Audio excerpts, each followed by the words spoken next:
चलिए ध्यान देंगे बच्चों, क्लास 7 के विद्यार्थी आज ध्यान देंगे।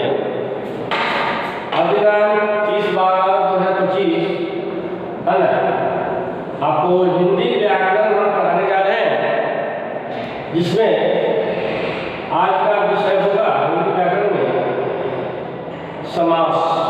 आज का लेसन है समास, है ना। आइए बच्चों, समास के बारे में हम लोग जानेंगे, ठीक है। कहता है समास जो है ये दो या दो से अधिक पदों के मेल से होने वाले विकार को हम लोग समास कहते हैं, ठीक। दो या दो से अधिक पदों के मेल से होने वाले विकार को हम लोग समास के नाम से जानते हैं। और समास का जो है शाब्दिक अर्थ संक्षिप्त करना होता है ना, या कोई बात को कम से कम शब्दों में कहना ही समास है, ठीक है। जैसे राजमहल, राजा का महल, है ना, ठीक। गजानन, गजानन अर्थात गज के समान जिसका आनन हो, मतलब गज के समान मुख वाला, ठीक है, इत्यादि। अब आइए समास का हम लोग भेद से स्टार्ट करते हैं आपको, ठीक है बच्चों। तो ध्यान देंगे, समास के जो है 6 भेद होते हैं। समास के बच्चों 6 भेद। नंबर 1 अव्ययी भाव समास, नंबर 2 तत्पुरुष समास, नंबर 3 क्रमधारय समास, नंबर 4 द्वंद्व समास, नंबर 5 द्विगु समास, नंबर 6 बहुव्रीहि समास। आइए जरा उसको हम लोग लिखते हुए आगे बढ़ते हैं, ठीक है। और एक एक समास के बारे में हम लोग जानकारी देंगे, ठीक।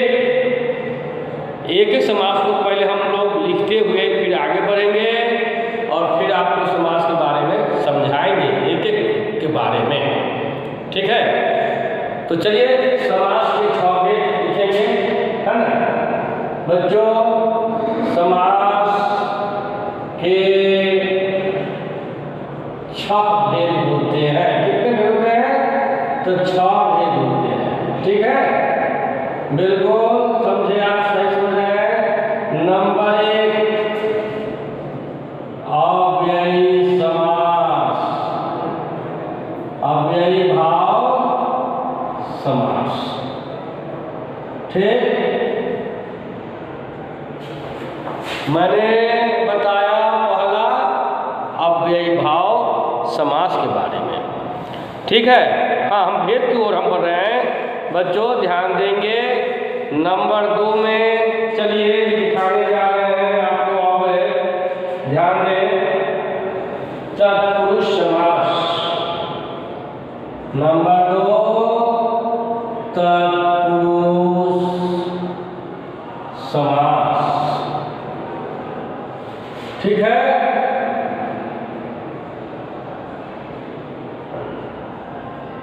नंबर 3 में बच्चों हमने 1 में लिखाया आपको अव्ययी भाव समास, नंबर 2 में हमने लिखाया तत्पुरुष समास। अब जो है नंबर 3 में हम लिखाने जा रहे हैं बच्चों आपको क्रमधारय समास के बारे में। क्रमधारय समास,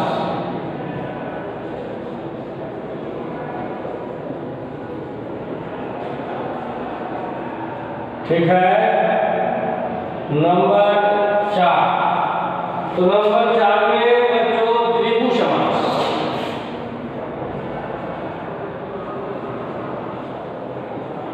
द्विगु समास, ठीक। नंबर 5 तो नंबर 5 में लिखेंगे द्वंद्व समास। द्वंद्व समास तथा नंबर 6 में बहुव्रीहि समास।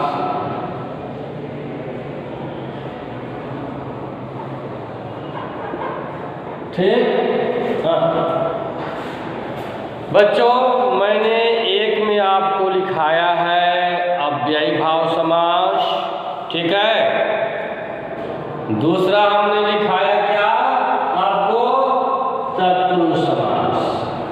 3 में हमने लिखाया है कर्मधारय समास, 4 में हमने लिखाया है द्विगु समास, 5 में द्वंद्व समास और 6 में बहुव्रीहि समास। ठीक है।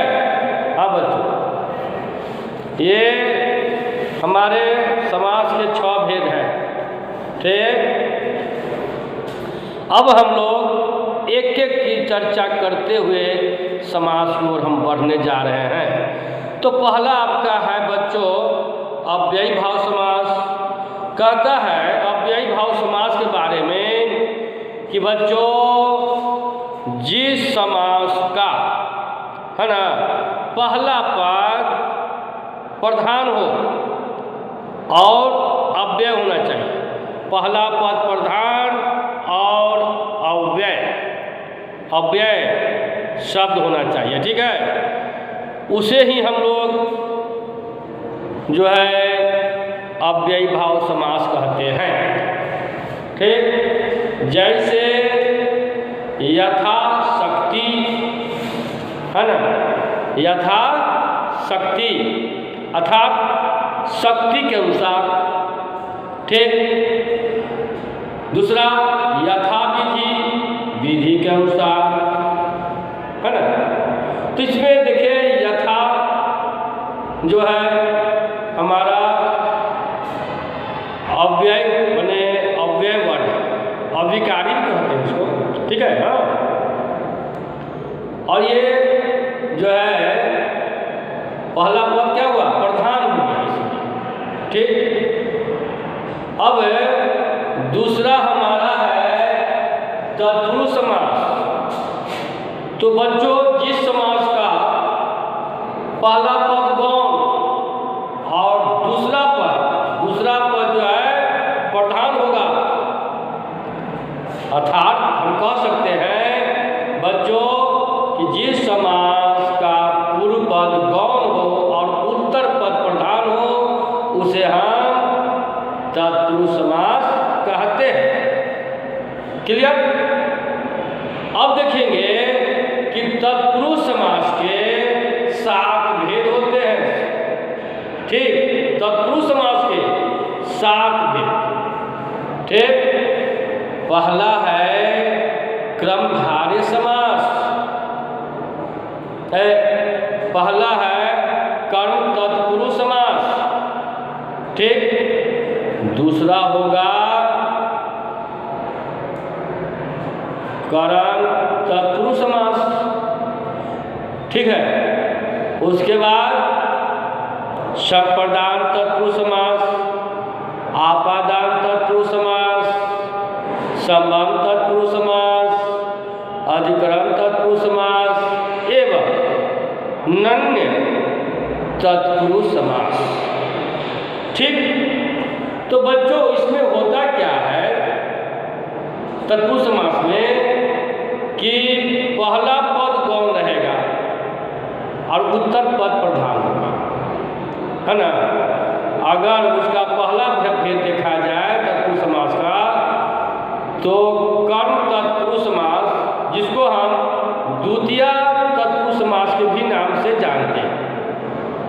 ठीक। इसे हम द्वितीय तत्पुरुष समास के भी नाम से जानते हैं।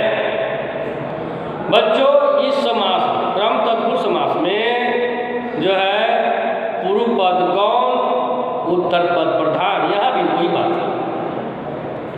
समस्त पद बनाते समय कर्म कारक का जो चिन्ह है को वह लोप हो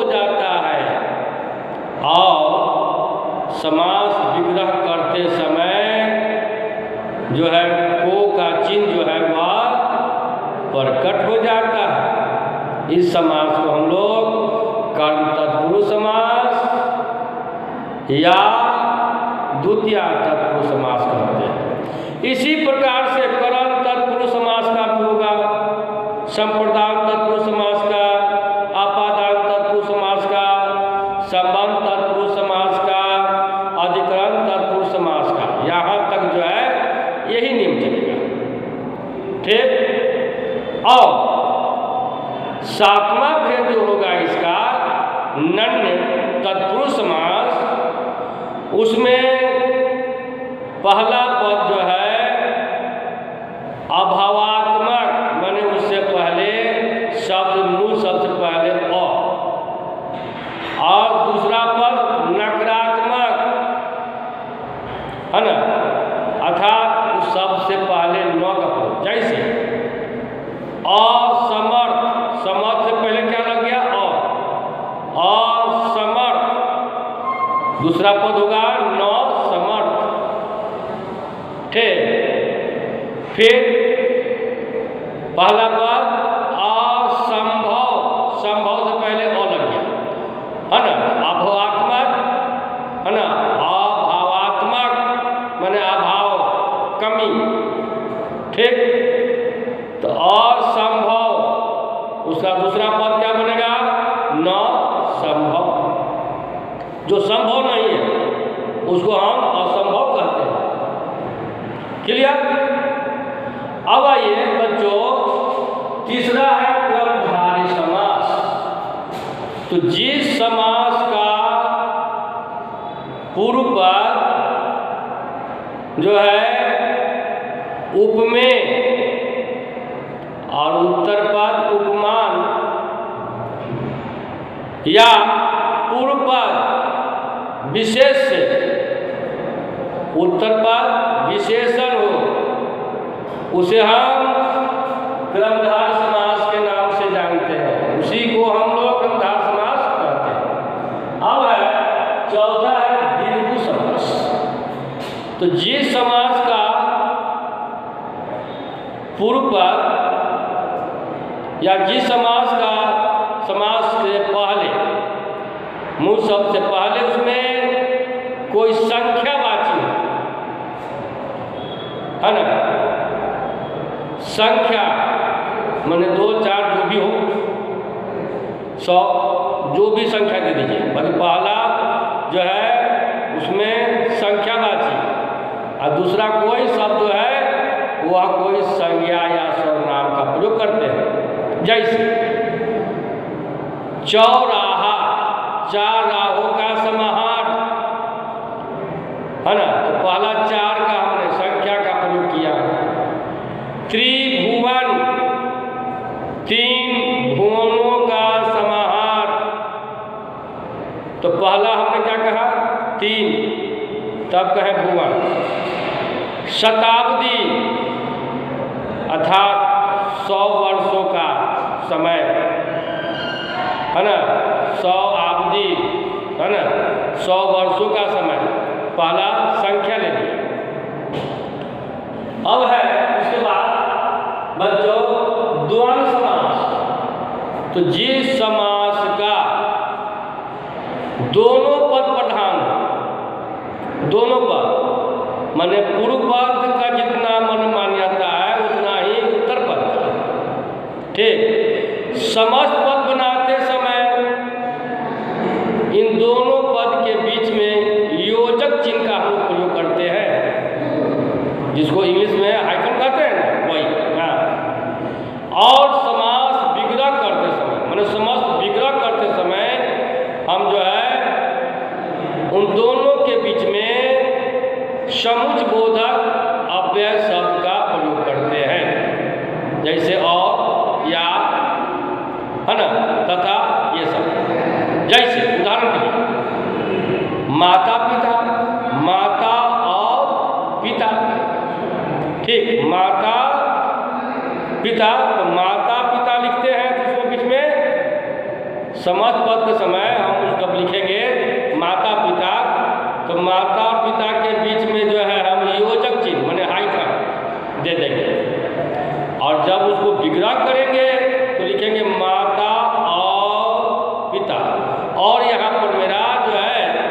समुच्चयबोधक अव्यय शब्द है। ठीक, तो माता और पिता, दिन रात अर्थात दिन और रात समास पद बनाएंगे तो योजक चिन्ह डालेंगे, है ना। दिन आप बीच में योजक चिन्ह, है ना, डैश, ठीक है। और रात, दिन और रात, भाई बहन, पाप पुण्य, पाप और पुण्य इत्यादि। ठीक, तो ये है मेरा द्वंद्व समास, जिस समास में दोनों पद प्रधान। अब आइए छठा है बहुव्रीहि समास। तो जिस समास का न तो पहला पद प्रधान हो न दूसरा पद प्रधान हो, अलग से एक अन्य पद प्रधान हो जाता है, उसे हम बहुव्रीहि समास के नाम से जानते हैं। उसे बहुव्रीहि समास कहते हैं। बिल्कुल, जैसे दशानन, दशानन अर्थात 10 आनन है जिसके, अर्थात रावण। तीसरा पद आ गया उसमें कौन? दशानन, मैंने रावण के बारे में, है ना। ठीक, चतुर्भुज, है ना, चतुर्भुज जिसके 4 भुजाएं हैं, भुजाएं 4 अर्थात भगवान विष्णु। लंबोदर जिसका लंबा उदर हो, माने लंबा, लंब प्लस उदर, लंबोदर अर्थात श्री गणेश, है ना। उदर का अर्थ होता है पेट, तो जिसका बड़ा पेट हो उसको गणेश कहते हैं, श्री गणेश, है ना। तीसरा पद क्या हो गया? श्री गणेश, गणेश जी के बारे में बता रहे। तो ये हमारा इस प्रकार से आपका 6 समास है। आइए अब हम एक एक को लिखते हुए आपको अब समझाने चले, है ना। एक एक को हम लोग लिखेंगे, तैयार हो जाइए, है ना। ठीक है, ये तो आपको हम समझाए हैं। अब इसी चीज़ को आप एक एक बन करके उदाहरण सहित हम लोग बढ़ेंगे। तो बच्चों आइए, सबसे पहले हम लिखते हैं अव्ययी भाव समास के बारे में। नंबर 1 अव्ययी भाव समास। ठीक, तो आइए हम लोग पढ़ते हैं बच्चों। सबसे पहले जानेंगे अव्ययी भाव समास के बारे में कि जिस समास में, जिस समास में पहला पद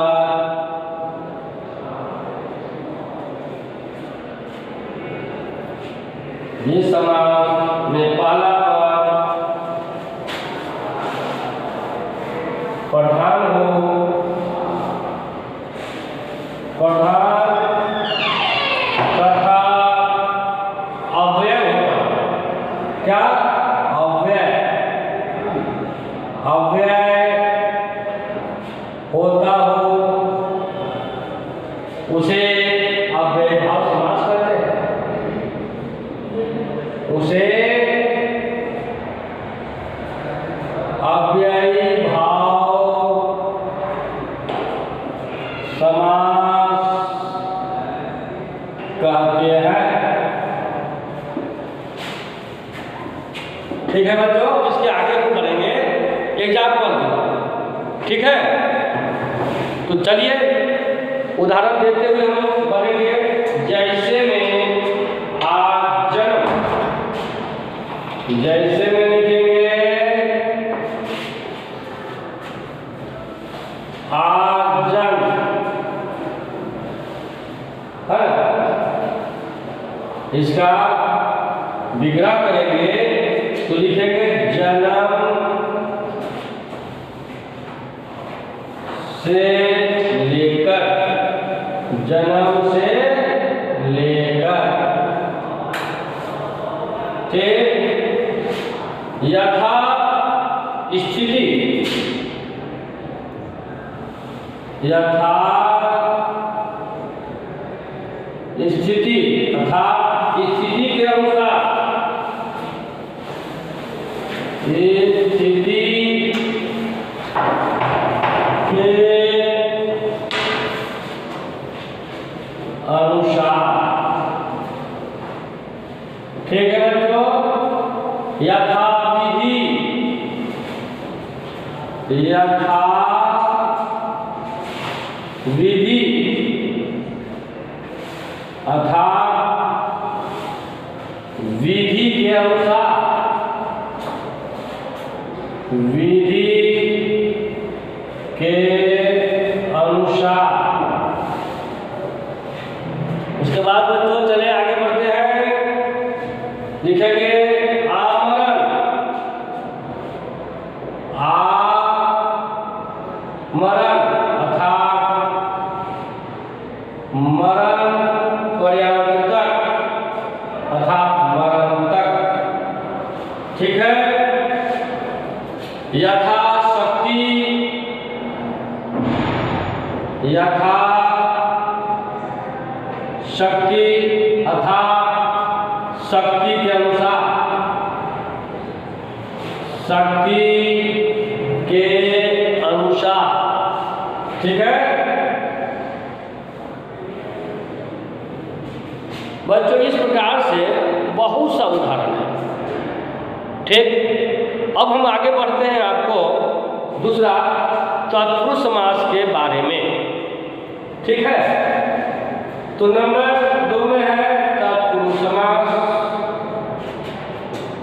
चलिए लिखते हुए पढ़ते हैं, एक बार आपको समझा चुके हैं। तत्पुरुष समास, जिस समास का पूर्व पद गौण हो और उत्तर पद प्रधान होता है उसे हम तत्पुरुष समास कहते हैं। चलिए लिखते हुए चलेंगे, आइए। जिस समास का पहला पद गौण हो, गौण तथा उत्तर पद, उत्तर माने बाद वाला पद, ठीक है। हाँ, उत्तर पद प्रधान हो उसे तत्पुरुष समास कहते हैं। तत्पुरुष समास कहते हैं। जैसे